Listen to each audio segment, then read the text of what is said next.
Cortes na ciência. Antivacina. Cortes na educação. Fake news. Poluição. Extinção de espécies. Agrotóxicos. Desmatamento. Sério Sapiens. Fala Sapiens, tudo bem com vocês? Bem-vindos a mais um episódio do nosso podcast Sério Sapiens, o seu podcast mensal sobre temas variados do universo das ciências biológicas. Eu sou a Gabriele. Eu sou a Gabriela. E eu sou o Renan. Bom, Sapiens, além da pandemia rolando já há mais de um ano, né? A gente tem aí outros problemas acontecendo. Pois é, Gabi, bactérias e fungos pipocando por aí, chuva de gafanhotos, quem não lembra. Tanta coisa que a gente até esquece. Alô, fim do mundo, né? A gente vai morrer!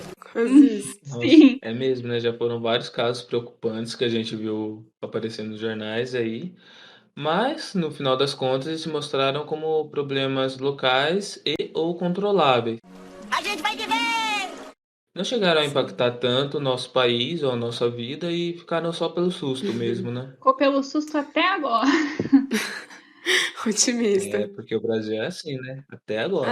Nas últimas semanas, a gente tem ouvido aí um zum sobre uma possível crise hídrica, né? E o risco no aumento da energia e no aumento das contas também. E diferente dos outros casos, esse pode e provavelmente vai sim impactar as nossas vidas. É, Gabi, então tendo isso em mente, né, vamos entender melhor o que é essa tal da crise hídrica, por que a gente pode passar por uma, né, e se já aconteceu no passado. E o mais importante de tudo, como evitar que isso se repita no futuro, né? Mas então bora começar. O que seria uma crise hídrica? Bom, gente, a crise hídrica é quando uma região é atingida por uma forte seca e há uma alteração no fornecimento da água. E essas crises, em geral, podem acontecer por causa de uma combinação de fatores aí. Pois é, Gabi, a gente pode pôr nessa lista, né, fatores meteorológicos, afinal nem sempre o clima é dos melhores, sabemos, né?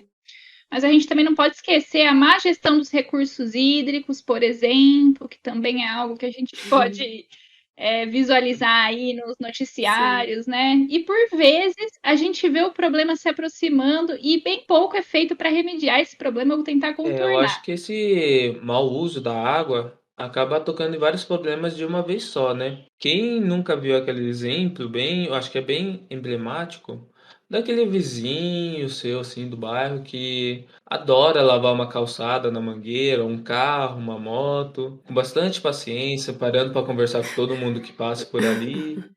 Ah, mó paz. E você aí achando que o vizinho que varre a calçada lá era Pois o problema. é, triste, né? Pois é, gente. Então, a parcela da crise hídrica é sim devido ao mau uso da água, dos recursos hídricos, né, pelas pessoas. Mas, gente, é bom ficar muito claro que a maior parte do problema vem de outros setores da sociedade. Gabi, é bem isso. Se a gente for pegar agricultura, pecuária, mineração, as indústrias em geral, são elas as grandes responsáveis pelo desperdício de água quando a gente compara as porcentagens. São quem mais usam as águas e quem alteram o ciclo de vida ao usá-la de forma mais rápida do que ela consegue responder, do que o ciclo consegue responder. E além disso, né, essas atividades elas também prejudicam o abastecimento de água quando realizam exploração em ressave de áreas inadequadas, né, e acabam desrespeitando a legislação ambiental vigente, principalmente através do desmatamento, do uso inadequado do solo e da poluição. Então, todos esses fatores contaminam e destroem nascentes e rios. E a gente está passando aqui por vários pontos que a gente vai se aprofundar mais para frente. Mas a gente já quer deixar bem claro uma coisa, né?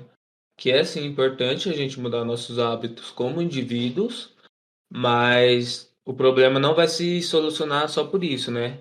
Esses setores que a Gabi falou, precisam também mudar e encontrar vias mais sustentáveis para que assim a gente consiga contornar esse problema que está cada vez mais próximo.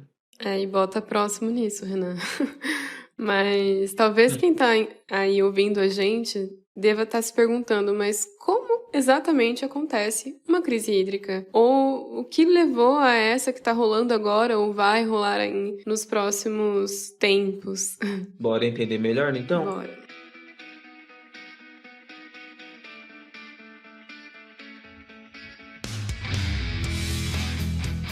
Bom, galera, talvez vocês se lembrem, né, da crise de 2014 a 2016 aí que aconteceu em São Paulo e se pergunte se tem alguma relação com o que a gente está conversando aqui agora, né?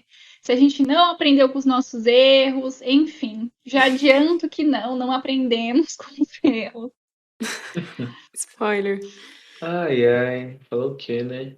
Mas antes da gente entrar de fato nisso, na crise de 2014, acho que vale a pena a gente comentar por que quando a gente fala de crise hídrica, a gente também acaba falando do aumento na conta de luz. O que tem a ver uma coisa com a outra? Bom, tudo.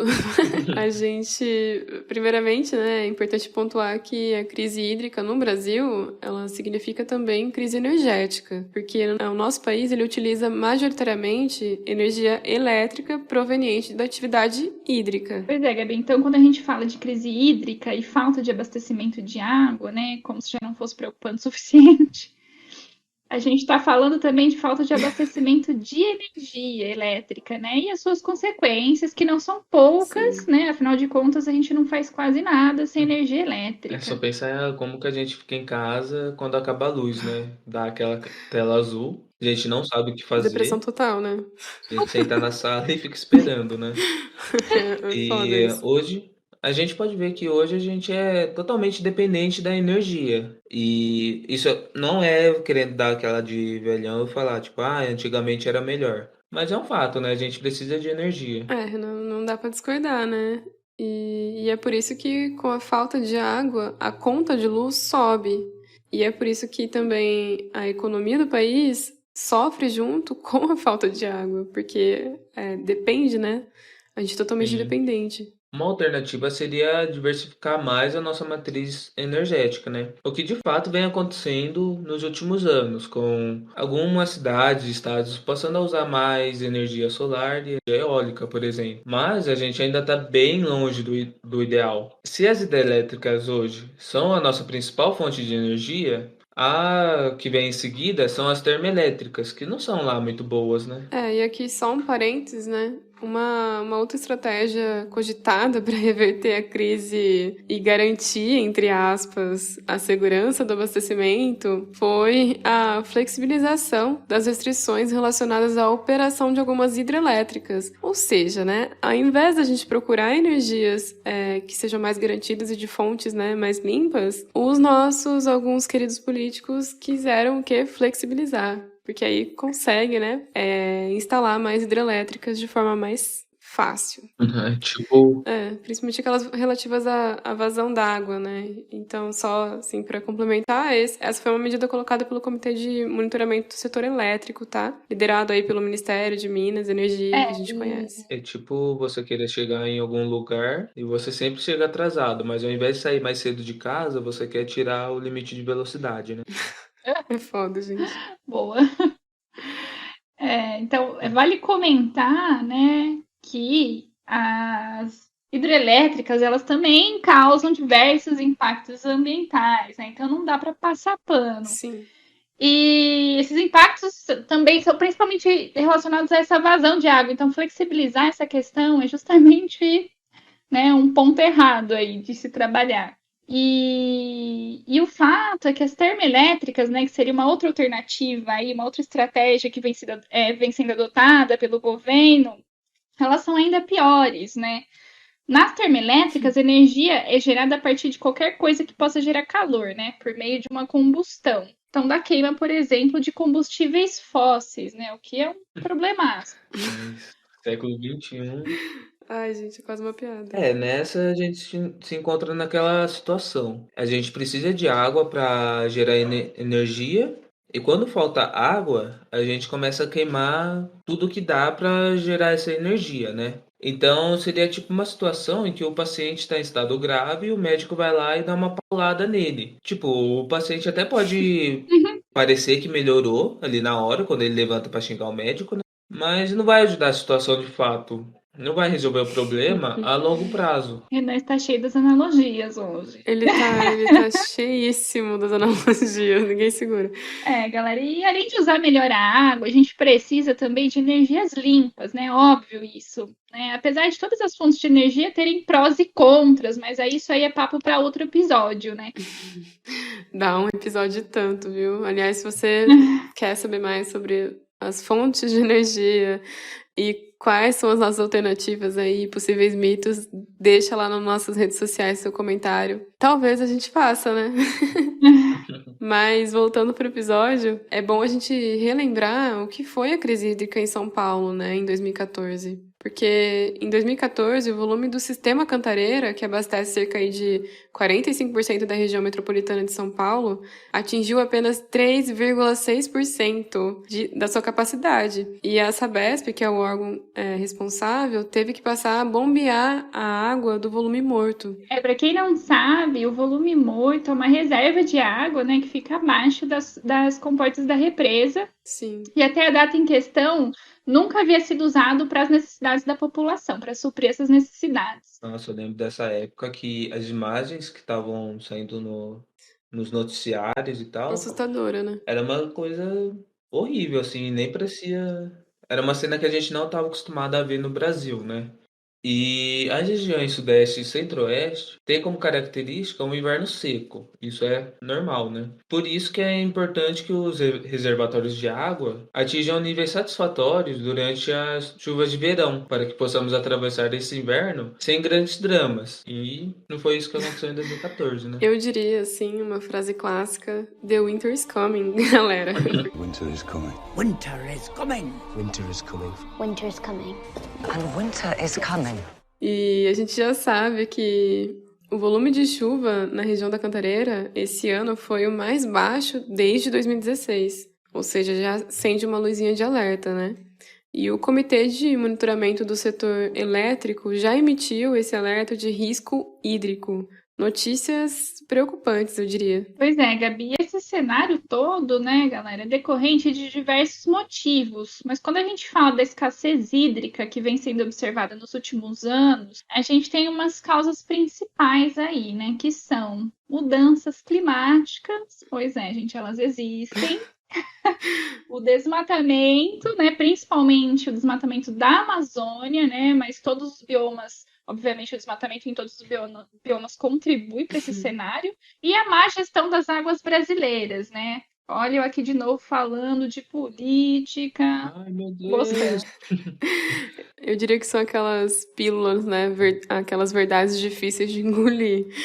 Que são esses três que a população aparentemente não quer aceitar muito, principalmente o nosso presidente. Pois é. Sim. Mas falando sobre o primeiro ponto levantado pela Gabi, das mudanças climáticas, o que elas vão fazer? Elas vão acarretar no aumento da temperatura média, e com isso vai ser a maior a ocorrência de eventos extremos, como as secas e enchentes, por exemplo, que vão acabar prejudicando no regime de chuvas, no ciclo hidrológico e na estabilidade do clima. Em outras palavras, a gente passou décadas e séculos conhecendo bem o clima do Brasil, entendendo que período de seca vai demorar tanto tempo e a gente consegue se programar para o período de chuvas e tal. Mas a gente está perdendo tudo essa estabilidade, essa capacidade de se programar para o futuro. E com isso, a economia vai ser bem atingida e a nossa vida vai ser muito impactada. O pior é que estudos têm, né? A gente, igual você falou, a gente consegue mapear, mas parece que falta aí um fator financeiro, um fator de boa vontade, né, galera? Sim, com certeza. A gente entende bem o que está levando a isso. É. Falta conversar com todo mundo e chegar num acordo, né? Num grande acordo nacional que seja para o bem de todos. Existe uma coisa, né, que gestores deveriam saber, que é o planejamento estratégico. Sim. Bom, galera, mas e o desmatamento? O que tem a ver? Bom, praticamente tudo, né? Resumindo, né, galera, o que acontece com a Amazônia, pois é um processo aí complexo, né? A gente passaria muito tempo explicando. Sim. As árvores da floresta amazônica, elas emitem vapor de água, né? Através do processo de evapotranspiração. Provavelmente vocês já ouviram falar. Esse processo ele gera uma superumidade acima da floresta, que se precipita em forma de chuva. E essas chuvas elas acabam diminuindo a pressão atmosférica do ambiente, que por sua vez, né, passa a sugar ar úmido do oceano, aumentando assim ainda mais essa umidade, né? E a partir da ação dos ventos, todo esse ar úmido acima da floresta, ele pode ser levado para outras regiões do país, né? Então, sul, sudeste, centro-oeste, os famosos rios aéreos, rios voadores. Bastante falado aí, né? Interessante pegar essa explicação da Gabi e pensar e lembrar, eu tenho certeza que o ouvinte já ouviu falar disso, que a Amazônia seria o pulmão do mundo. Não é exatamente assim, né? Não é exatamente a melhor definição para ela. Por essa explicação da Gabi, dá para imaginar que ela seria como o umidificador do mundo, né? Uhum. Que assim, ela tem um impacto no mundo todo, mas ainda mais aqui na América do Sul, nas regiões que a Gabi falou, Sul, Sudeste, Centro-Oeste, e também em outros países, como Argentina e Uruguai, por exemplo, a Amazônia vai acabar mandando umidade para lá. E se a gente começar a pensar numa Amazônia desmatada, é pensar também numa falta de chuva nessas regiões. Regiões essas que são muito povoadas, que têm uma indústria muito forte, muito desenvolvida, uma pecuária também muito forte, muito desenvolvida. E assim, o cenário que a gente imagina, que a gente consegue imaginar com isso, não é lá muito bom, né? E impacta, né, a economia. Porque sem essas chuvas, né, uma região seca, a região que produz bastante, né, com certeza isso impacta diretamente na nossa economia. Mas, enfim. E por último, mas não menos importante, o que a má gestão das águas, o que ela significaria exatamente nesse contexto? Então, significa basicamente, né, que todos esses problemas citados aí anteriormente, eles poderiam ser amenizados, né, ou contornados aí por políticas públicas de qualidade, gente. Olha lá, nem imaginávamos, né? Mas sabemos que não é o que acontece na prática, né? Na prática, o que a gente vê? A gente vê falta de investimento em infraestrutura, que vai acabar gerando enorme desperdício de água durante a distribuição dela. Sim. A gente também vê a falta de investimento em tecnologias visando o reuso da água. E por aí afora, né? Como a falta de investimento em energia como um todo, tornando o país mais dependente da energia hidrelétrica e, consequentemente, fazendo uso excessivo da água, né? Porque a gente não é muito bom em economizar. Sim, com certeza. E também, né, a utilização massiva de um único reservatório, no caso de São Paulo, por exemplo, da Cantareira, ao invés daí da utilização equilibrada entre vários reservatórios diferentes. A gente coloca todos os ovos da galinha na mesma cesta, né? Sim. E a gente também acaba vendo a falta de fiscalização e proteção sobre o uso do solo e da água, o que vai permitir a destruição e a contaminação de nascentes e rios. E sem elas, eu diria que a gente, como diria o nosso querido Gil, o Brasil tá lascado, né? O Brasil tá lascado! Porque eu não posso falar. Pode falar. E Gil do Vigor. Alô, alô, né? E todos esses fatores, eles já são bem conhecidos aí pelo nosso governo de São Paulo há algumas décadas, né? Não é de hoje que a gente tem esse problema e o governo já sabe disso. E seguimos sem nada resolvido, olha que coisa. Bom, galera, e uma coisa pra gente refletir, né? Quem que é que governa o estado de São Paulo aí há 20 anos, né? Irineu, você não sabe nem eu. Ele responde com ironia. Bora refletir sobre isso, as eleições vêm aí, vamos votar direito. E comentar também, né, que por que a gente traz o contexto de São Paulo, porque é um contexto mais próximo da gente aqui do Sânio Sapiens, né? Então acho que é uma realidade mais fácil da gente poder analisar e comentar, que é o que a gente vive de fato, né? Mas se você vive em outros estados, também deixe seu comentário de como é na sua região. Eu acho que é legal. Sim, queremos saber. Pois é, Sapiens. Outro ponto que também vale comentar é que fatores como o desmatamento e o aquecimento global têm alterado a dinâmica de fenômenos naturais, como acontece com a Laninha e o El Niño. Gente, pra quem não sabe, o fenômeno Laninha, ele tem influenciado o regime de chuvas esse ano, né, especificamente. Pra quem não se lembra aí, ele é responsável por reduzir a temperatura da superfície das águas do Oceano Pacífico, tropical central e oriental. Pois é, o fenômeno ele ocorreu no ano passado e durou até abril desse ano, causando aí uma estiagem na região centro-sul, que pôde inclusive ser sentida em algumas regiões aqui de São Paulo, e grandes quantidades de chuva na região norte, né? Quem que não lembra aí das enchentes em Manaus? Pois é. Isso é bem problemático, porque essa região centro-sul é considerada a caixa d'água do país, ou o berço das águas, né? E isso acaba levando a outra questão bem importante pra gente. E essa região abriga o bioma cerrado, né, gente? E para quem quer saber um pouquinho mais sobre os biomas do Brasil, a gente comentou um pouco no nosso Instagram, né? Então não deixe de seguir lá e olhar as publicações. @ é Sério Sapiens. E é nele, né, no bioma cerrado, que estão os principais aquíferos da América do Sul, o Guarani, o Bambuí e o Urucuia. É nessa região também que estão as principais nascentes que abastecem os grandes rios do Brasil, né? Pois é, gente, ou seja, né, o Cerrado é extremamente importante aí quando o tema é recurso hídrico, né, e ele vem sofrendo pressões de todos os lados já há algum tempo, né, o INPE aponta que entre agosto de 2019 e julho de 2020, a destruição do bioma foi de cerca de 7,3 mil quilômetros quadrados, né, ou seja, muita coisa. A coisa não tá bonita, não. Aqui puxando de cabeça, se não me engano, acho que 50% do Cerrado já apresenta algum nível de influência do ser humano. Então, assim, gente, é muita coisa.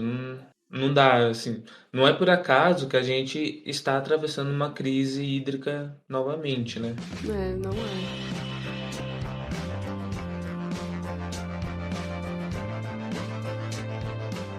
Bom, como a gente já comentou aqui, né, uma estratégia adotada para remediar a crise, pelo menos a energética, é recorrer às usinas termoelétricas. Só que, além dos problemas ambientais que a gente já mencionou também, o custo delas é mais alto e a gente acaba pagando esse pato. Gabi. E o diretor-geral da Agência Nacional de Energia Elétrica, né, da ANEEL, já antecipou que a conta de luz nas próximas semanas vai encarecer. Pois é, se preparem, está previsto aí um aumento de mais de 20% na bandeira tarifária mais alta, né? Que está em vigor atualmente, já adiciona R$ 6,24 na conta para cada 100 quilowatts consumidos ao mês. Pois é, galera, pagaremos esse tipo de fato. E o brasileiro tá com bastante dinheiro, né? Claro, Estamos nadando no dinheiro. A inflação tá ótima. Tá sobrando. Se você é sapiens, achou isso já complicado, pois saiba que a tristeza não acaba aqui. A crise hidrelétrica desse ano já permite estimar uma alta de pelo menos 5% das contas de luz do ano que vem, independente do que acontecer daqui para frente, sabe? No mínimo 5% a gente já vai ter que pagar. Pois é. Que gostoso.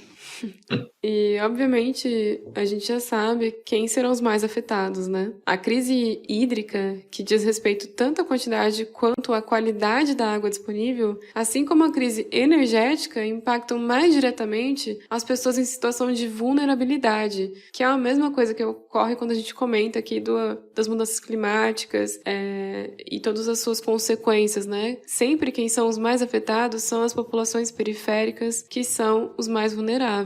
E, Gabi, é mais um ponto para se adicionar, né?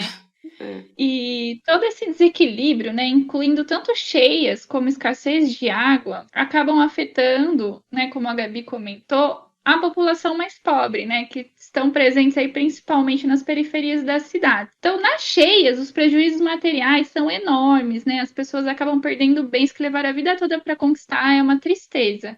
Pois é, né? Além do risco de contraírem doenças devido a essa água contaminada que acaba adentrando as suas casas. Pois é. E a maior parte dessas regiões carecem de saneamento básico. Eu não sei, acho que a galera deve ter visto a reportagem, né, da cheia de Manaus recentemente, e é bem triste, é justamente isso que a gente tá falando, né?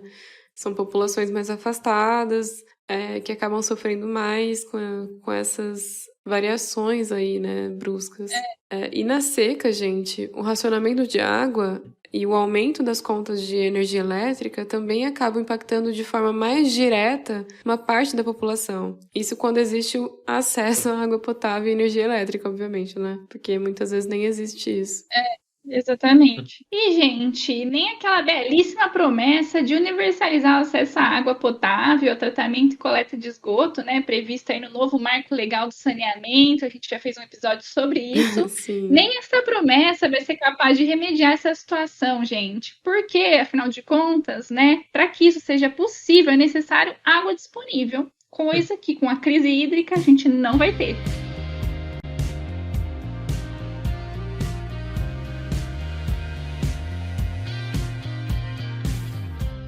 Bom, gente, acho que vocês já perceberam, acho que já deu pra perceber que a crise hídrica, na verdade, não é uma crise de agora, né? Na verdade, ela já vem se arrastando aí por alguns anos. E não lembra do apagão energético de 2001, que na verdade foi uma ameaça do governo, né, importar energia elétrica em todo o país, Sim. tendo aí uma obrigação, né, dos consumidores de racionamento de energia. Fomos coagidos Que coisa. a, né, economizar energia, racionar energia elétrica. Agora pensando, talvez alguns dos nossos ouvintes nem tenham nascido nesse ano ainda. Velhice batendo. Você não é mais jovem, mulher. Tu é milênio. Mas a crise energética daquela época já estava ligada principalmente ao mau planejamento no setor e à escassez de chuva. De novo o planejamento aí, né? E assim, não querendo cutucar, mas já cutucando. Vocês lembram quem que era o presidente da época, né? Alô, FHC, né? Inclusive, conversou com o Lula esses tempos. Né? E bom, era o FHC e no governo dele, né, faziam parte do planejamento medidas como o enxugamento da máquina pública, privatização de várias empresas estatais, incluindo as empresas de distribuição de energia. Nossa, que déjà vu que me deu. Pois é, galera.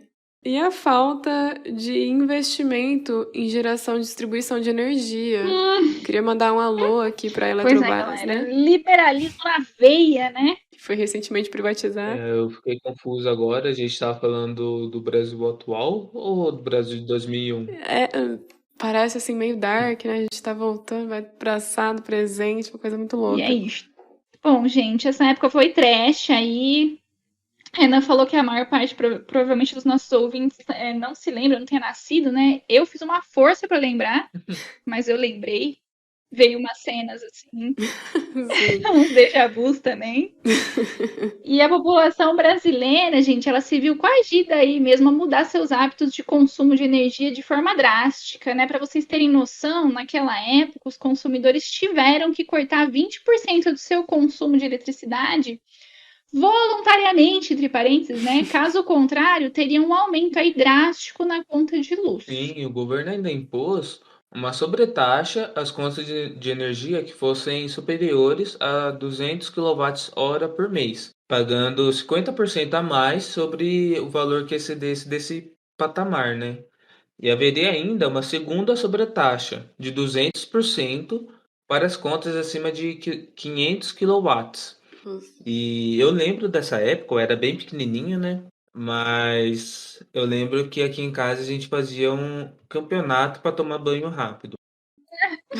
E eu era todo orgulhoso porque eu conseguia tomar banho em 2 minutos, sabe? Uma coisa... Entrava e saía Eu fico imaginando esse banho de 2 minutos, galera. Hashtag o Renan não tomava banho. Nossa, Só que gente. hoje eu entendo que, tipo, meus pais fizeram como se fosse uma brincadeira, mas o negócio era muito sério, né, gente? Imagina se pagar 200% a mais. Nossa, é muita Nossa, coisa. muita coisa. Mas achei didático, viu? Eu lembro, o meu pai, ele fez uma... Eu dividi o banheiro com meus 3 irmãos, né? E a gente tomava banho, né? No mesmo banheiro. E aí ele fez uma cartolinazinha, assim, ó, no máximo tantos minutos, não sei o quê. Tipo, chamando a atenção da gente, né? Pra gente não esquecer. Aquele terrorismo básico. Mas além desse. Pode parecer fofo, mas a gente não pode romantizar essas coisas quando tem alternativas, né? Principalmente quando tem alternativas, né?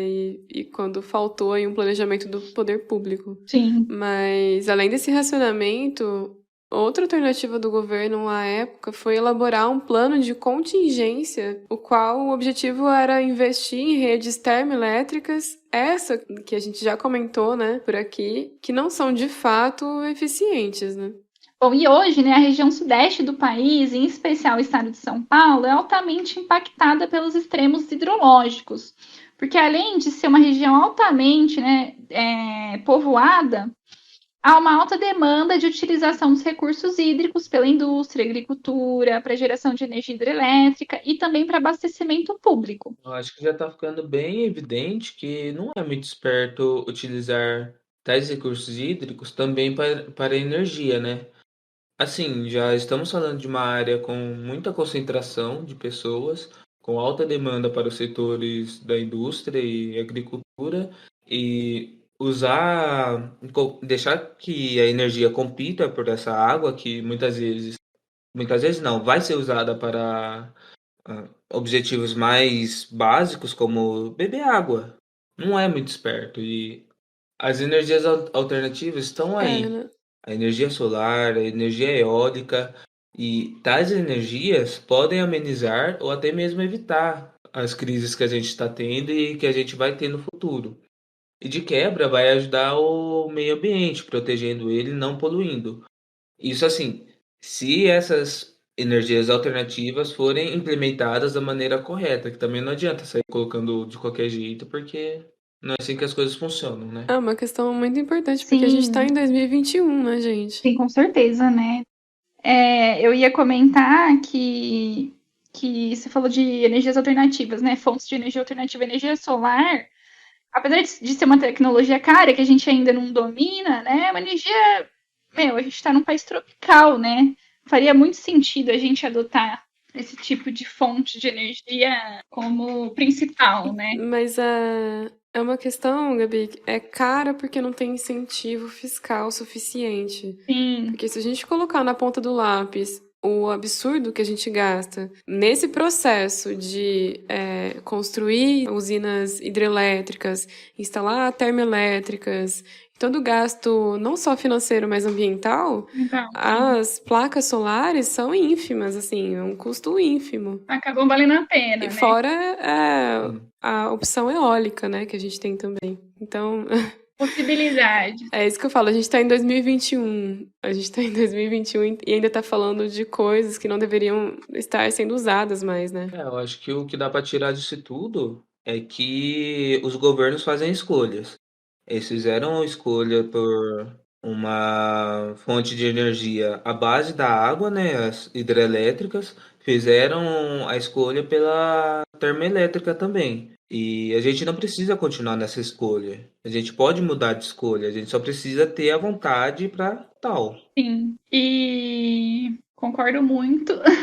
Mas a proposta de solução aí de enfrentamento da crise nos governos anteriores, né, que vale a pena pontuar, foi a construção de represas. E as represas, galera, elas funcionam como reservatórios, né? São utilizadas aí no acúmulo de água nos períodos de maior pluviosidade. E para transferir esse estoque ao longo do tempo, com o intuito de suprir a demanda nos períodos de menor chuva. Eu não sei porquê, mas eu tô sentindo que tem alguma coisa vindo aí. Será que esses reservatórios de água são uma boa opção mesmo? Eu acho que não, né? Há uma grande resistência aí, né, dos ambientalistas, a gente aqui levanta a mão nessa hora, em relação à construção de represas, e convenhamos com razão, né? Porque não me parece muito eficaz, muito inteligente. Pois é, né? Os custos das represas não são apenas os econômicos, né? São vários os impactos aí. A gente vai citar alguns aqui, né? Então, há a formação de zonas de alagamento que não podem ser povoadas. Então, há, portanto, né, uma realocação dos moradores da região. perda de biodiversidade terrestre e aquática, interferência na migração de peixes, interferência no transporte de sedimentos, né? Desmatamento, perda de vegetação inundável, enfim, vários impactos ambientais e sociais. E atualmente a gente está passando por esse momento de crise, né? E podemos observar algumas propostas bem semelhantes a algumas que a gente já comentou aqui por parte dos nossos governantes pelo atual presidente. No caso de racionamento de energia, no aumento da conta de luz, apelar para as termoelétricas. Pois é. E a partir desse mês, né, de junho, a gente já recebeu a notícia de que a tarifa da nossa conta de luz passará para o patamar mais alto da bandeira vermelha, né? E a gente que lute. Pois é, essas soluções imediatistas não vão resolver o problema de fato, sabemos, né? São aí soluções a curto prazo. Mas, gente, e quais seriam as soluções, né, a médio e a longo prazo? Quais seriam as estratégias? A gente pode começar falando de um tal de saneamento, né? Saneamento esse que o Brasil, a gente tem que concordar que não está fazendo um investimento correto no saneamento básico. É só a gente parar para pensar na questão da poluição das águas e que quase metade da população brasileira ainda não tem acesso a um esgoto com tratamento, por exemplo. Sim.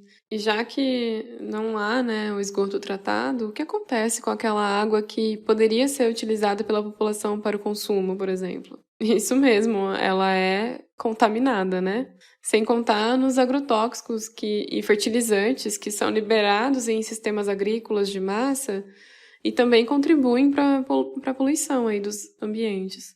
Pois é, um outro ponto, acho que também vale destacar, é o desperdício, né, gente? De acordo aí com dados do Sistema Nacional de Informações sobre Saneamento, de 2019, a gente perde 39,3% de água potável devido a perdas no sistema de distribuição. Então, vazamentos nas tubulações, Sim. enfim, né?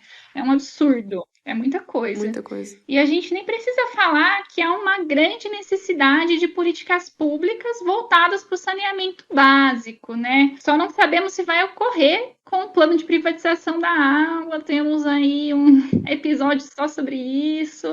Se eu fosse vocês, eu iria lá ouvir. Que tá muito bom, inclusive. Vai lá ouvir e depois volta aqui.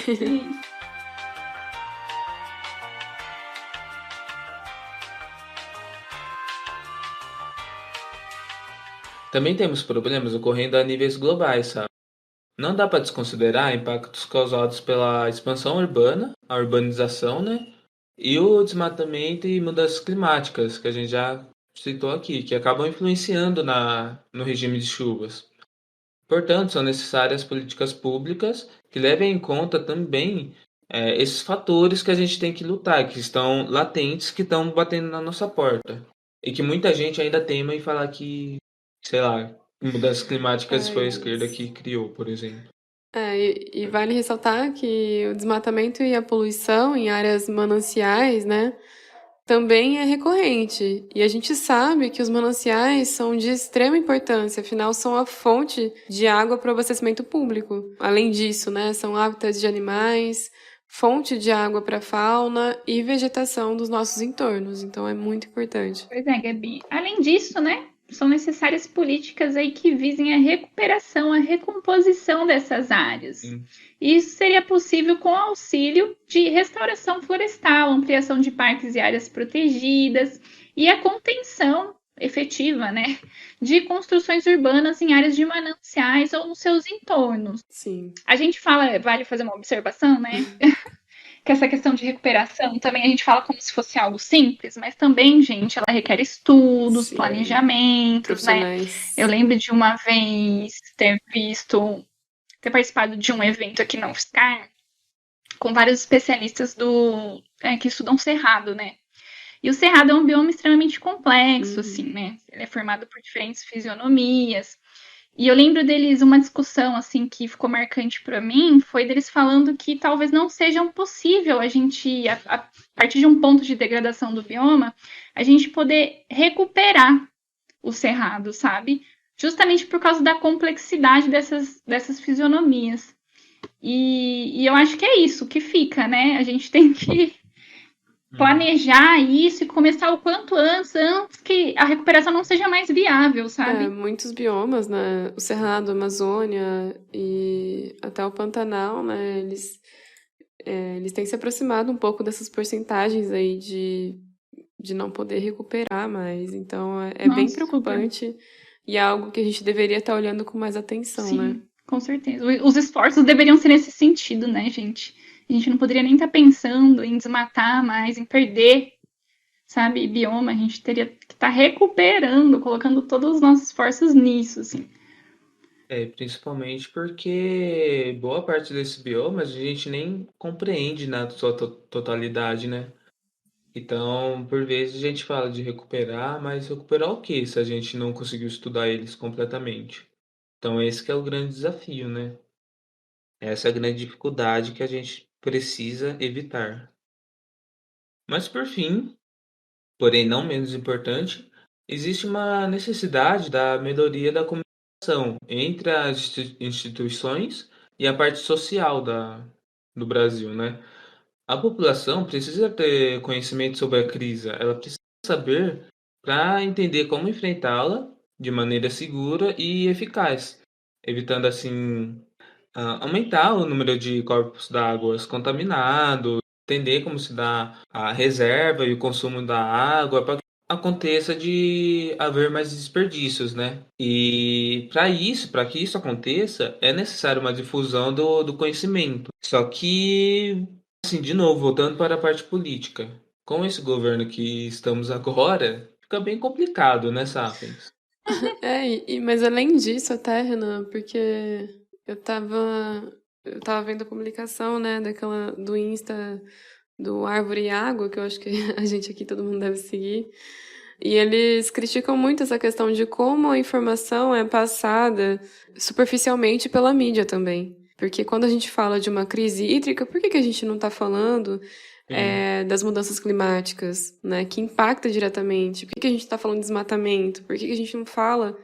Por que a mídia só passa uma informação superficial sem falar por que aquilo foi causado? Então, eu acho que esse senso crítico também não é muito passado pela grande mídia. Nisso eu acho que entra um pouquinho de, não de ignorância da mídia, né? Mas entra também outros interesses, vamos colocar desse jeito. E sobre a parte crítica que a Gabi falou, é isso, sabe? Tipo, a gente tá vindo com conhecimento, mas a gente sempre recomenda que vocês entrem nesse mundo, que busquem informações por vocês mesmos, porque nada garante que a gente esteja falando a verdade, sabe? Vocês não precisam confiar na gente sem mais nem menos. Desconfiem de tudo. Até da própria sombra, se precisar. Mas confiem nos fatos, né?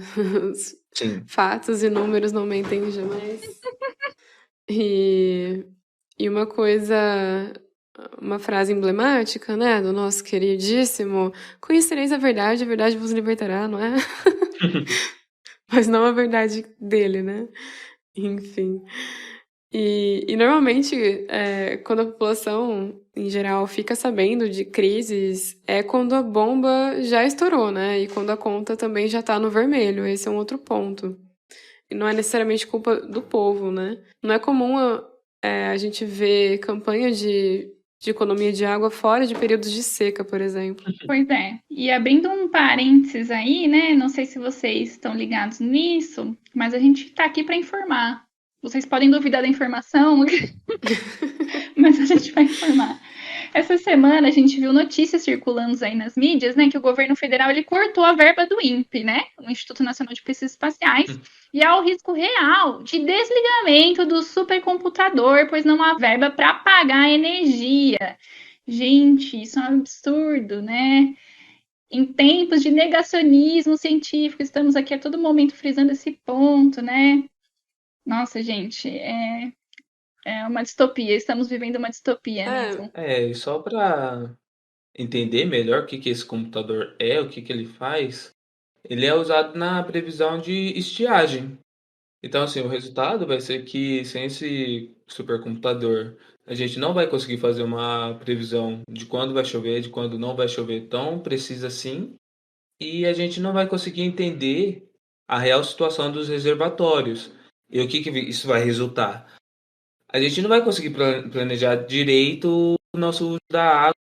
Então, assim, corte de verbas não é algo novo nesse governo, né? Ou melhor, desgoverno. Mas esse é um exemplo bem direto de como não investir em pesquisas afeta diretamente o bolso do cidadão. Pois é, gente, e lembrando que o boicote ao INPE não começou aí, né? Já faz um tempo. A gente já comentou aqui que ele também é responsável pelo monitoramento do desmatamento da Amazônia, e isso também tem relação direta, né, com o que a gente está falando aqui, com a nossa crise hídrica. E só para um parênteses, esse supercomputador é o Tupan, chama Tupan, se vocês quiserem pesquisar mais sobre ele. É muito importante porque as pessoas ficarem sabendo disso, né? Esse plano de governo, ele faz isso em todas as áreas, né? Então ele tenta suprimir os dados para que a população não possa afirmar que que existe um problema. Sim. É bem efetivo nesse ponto.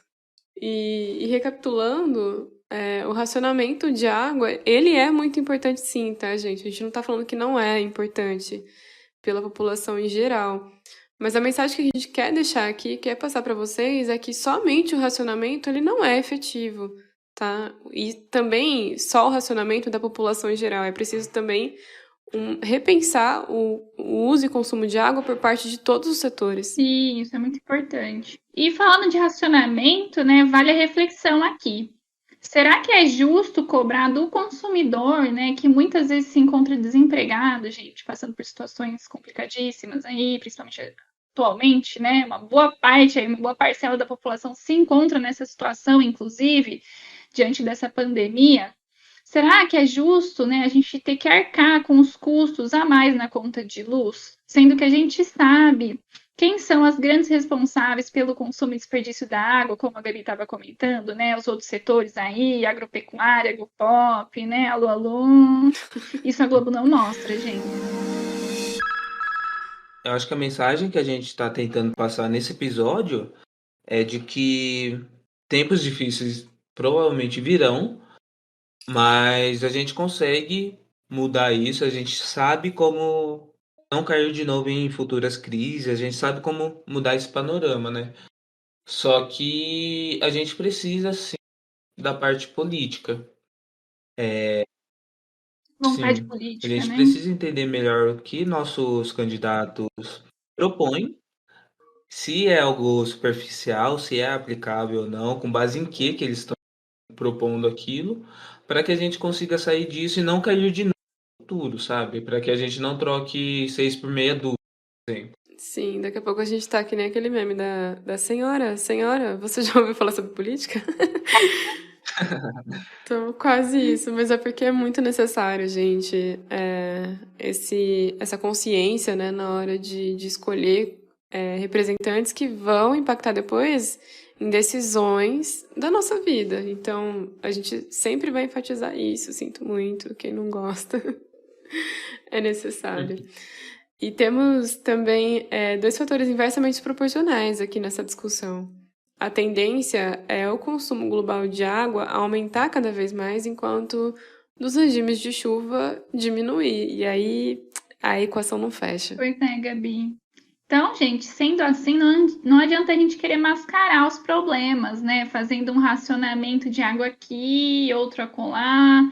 Apesar de sim ser muito importante a gente repensar os nossos hábitos aí de consumos, né? Em relação à água, inclusive. Mas, gente, políticas públicas efetivas, né? Devem se apoiar em tratamento de esgoto, preservação ambiental, reflorestamento, ações frente, né, às mudanças climáticas, e não a gente negligenciar o problema de falta de água, né? Pois trata-se aí de um problema real, gente, que está acontecendo agora, né? Algo palpável e que a gente está empurrando meio com a barriga aí há anos. E é muito importante essa questão das ações frente às mudanças climáticas. Muitos municípios já têm ou estão elaborando, né, o seu plano municipal de adaptação de ações frente às mudanças climáticas, porque é algo real e é algo que vai impactar financeiramente, socialmente, ambientalmente esses lugares. Então, é muito importante esse tipo de política pública. Então, a gente recomenda aqui que você busque entender o que está acontecendo no seu município, o que está sendo discutido, e busque participar também. Que muitas vezes a gente acaba esquecendo, né? Mas a população, ela pode participar na tomada de decisões, e inclusive é recomendado que ela participe, né? Que ela opine, que ela consiga de alguma forma influenciar nas decisões. Sim, gente. Vocês podem participar desde audiências públicas, onde tem espaços para o pessoal, né, para a sociedade falar, quanto nos orçamentos participativos de bairro de cada município, né? Você tem uma série de mecanismos participativos que é importante vocês estarem antenados aí onde vocês moram, porque a gente tem sim chances, né, de estar conversando com os nossos representantes e fazer com que eles tomem atitudes em relação a essa problemática.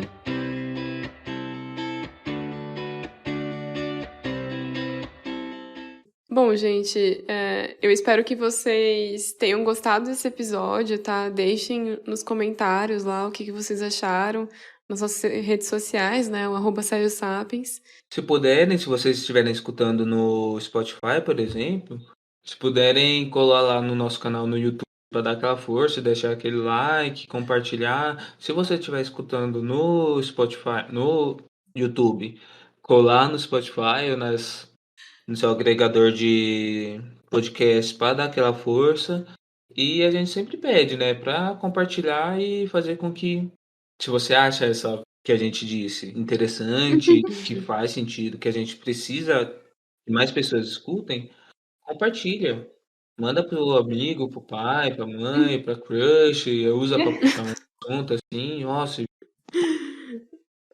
Afinal, nada mais charmoso, né, do que falar assim, e aí, você já ouviu falar sobre crise hídrica? Bom, Assim, galera. É algo marcante para se puxar um papo, né?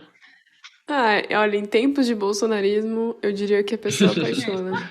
Acho legal comentar, né, que, a gente tocou em vários tópicos aqui no episódio, tópicos que a gente, inclusive, tem episódios inteirinhos sobre ele, então vale a pena revisitar, né? Quando a gente fala de meio ambiente, todos os temas aí estão interligados, uma coisa influencia a outra, né? Então, Sim. Vale aí revisitar os nossos outros episódios. E também buscar bibliografias e outras fontes de conhecimento, porque é importante a gente sempre estar complementando e sempre estar tentando aí ter várias fontes para criar o nosso próprio pensamento, né? A nossa própria posição crítica frente a esses temas.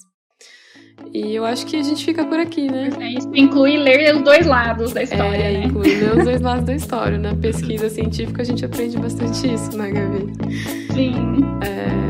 E eu acho que a gente fica por aqui hoje, gente. Bom dia a todos que estão nos ouvindo. Boa tarde. Boa noite e boa madrugada.